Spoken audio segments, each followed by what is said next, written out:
This is a PowerPoint priming you on how to play Grixis Affinity in Pauper.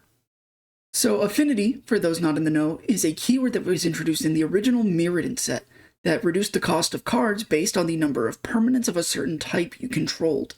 By combining the artifact lands from Mirrodin and Modern Horizons 2, you can reduce the price of Affinity for artifacts cards to really low points and generate a lot of value off of very cheap spells.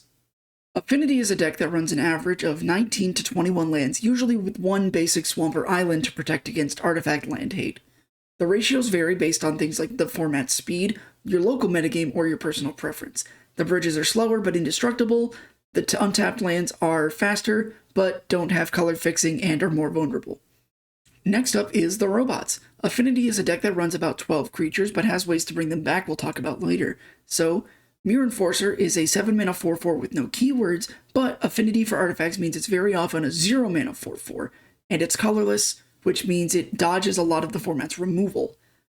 Refurbished Familiar is a very similar story. It's a 1-mana 2/1 flyer that says when it enters the battlefield, your opponent discards a card. If they can't, you draw a card. And because it's a black artifact, it dodges elemental blasts and a lot of non-black creature removal. Then Kenku Artificer. This isn't run at 4 copies, it's usually at 1 or 2, but it says when it enters the battlefield, turn a non-creature artifact you control into a 0/0 with 3 1/1 counters and gains flying. So you can turn your bridges into flying indestructible 3/3s, which a lot of decks in the format can't really out. Next is the card advantage engine. Affinity is one of the strongest card advantage decks in the format, using a lot of very powerful draw spells, some of which are arguably too strong for the format. Thoughtcast is almost always a 1-mana draw 2. Ichor Wellspring combos very nicely with all of the sacrifice and artifact spells like Deadly Dispute or Reckoner's Bargain, or even the new Fanatical Offering. In particular, Deadly Dispute is strong because it replaces whatever you sacrifice with another artifact token, so you're not even losing tempo on your Affinity plays when you cast Deadly Dispute. Also, Reckoner's Bargain is really strong in this deck because your artifacts have higher mana costs than you're actually spending on them. Mirror Enforcer, despite you spending 0 mana on it, is more often than not, it always is, a 7-mana card. And so you're able to Reckoner's Bargain, gain 7 life, you just don't lose against burn in game 1. Next is the Interaction Suite. Being 3 colors gives Affinity a lot of points of interaction, some of the best counterspells and removal available in the format. Galvanic Blast is almost always online as a 1-mana deal 4 damage to any target.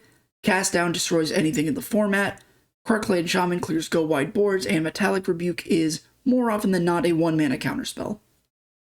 The grind game for Affinity is also very strong.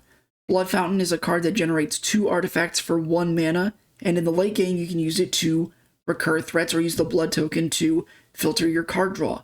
Makeshift Munition, similarly, in a very gummy board state, allows you to just start sacking off extra lands or token permanents to start clearing the board or just pushing for lethal damage. Because Affinity has such an effective package and also so few lands, it has room for some flex slots in the main board. More often than not, these are being filled by Nile's Spellbomb and Candy Trail. The Spellbomb is a very powerful point of interaction because most decks in Pauper care about graveyard synergy to some extent, and this is able to clear those, or at the very worst be a cantrip. And then Candy Trail is a new addition from Wilds of Eldraine. ETB Scry 2 is pretty strong since you are more often than not playing aggro in game 1. You can sack it for life gain against aggro, and then in games 2 and 3, if you don't need it, you can very easily side this out for other options. Then we move on to Sideboarding. The red and blue elemental blasts are some of the most versatile tools available in the format because of the popularity of red and blue decks. Affinity gets to play both of these at 2 to 4 copies depending on, local meta, etc., and are good against literally any deck playing the colors of the designated blast. Because you're in blue, you also get access to other counterspells. Because the blue elemental blast can only target red spells and the red blast can only target blue spells, you're going to need the ability to interact with green, white, and black spells. Turn Aside is a very powerful piece of interaction against removal-heavy decks like Golgari Garden or Cawgates, and Negate is a very powerful point of interaction against combo decks or other strategies that are playing non-creature artifact hate cards like Cast into the Fire or Dust to Dust. Artifact hate is an important part of any Affinity sideboard because artifacts are a very big part of Pauper, due in part to the fact that the mirror match is so popular. Affinity is one of the most popular decks in the format, and the bridges are centerpieces in a lot of Tier 1 decks. So, being able to either exile bridges with Cast into the Fire or destroy regular artifact lands with Gorilla Shaman is very, very good. Also, cards like Refurbished Familiar have been picking up steam in other decks. Being able to out your opponent's artifacts without them getting the chance to get them back from the graveyard is very, very strong. I think that's the main draw of Cast into the Fire, even more than blowing up bridges. Sacrifice effects. There are certain decks in Pauper that will have either a lot of cheap protection effects or built-in protection for their pieces. Think decks like Tolarian Terror. In those matchups, it can be really helpful to have a sacrifice effect that you can play. Extracted Convection is a popular one because of its ability to force your opponent to sack their biggest creature instead of some token or fairy they might flash in.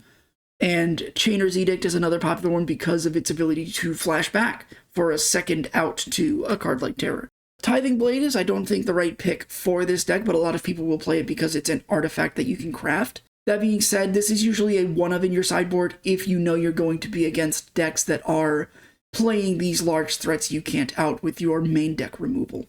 And then one of the last pieces to consider in the Affinity sideboard is Breath Weapon. This has been the board clear of choice in the format ever since its printing, due in part to the fact that Fiery Cannonade has kind of fallen off. This is good against any go-wide strategy because dragons aren't really an issue in the format, whereas Fiery Cannonade doesn't stop mono-red, which is the main deck you want to be playing Breath Weapon against. This is good against pretty much any go-wide strategy. It's at least a one-of in every sideboard that can play it right now, and it is coming in a lot of matches. And this is a sample deck list. This is actually the list that I use personally in my paper locals. Some changes you might want to make for your local, for example, I am a little lower on blue blasts because there's not a ton of red decks in my local. That being said, feel free to take this list, edit it, tell me that I'm wrong for playing my ratios in the comments down below. I hope you enjoy this and you start playing Pauper, and I will see you in the next video.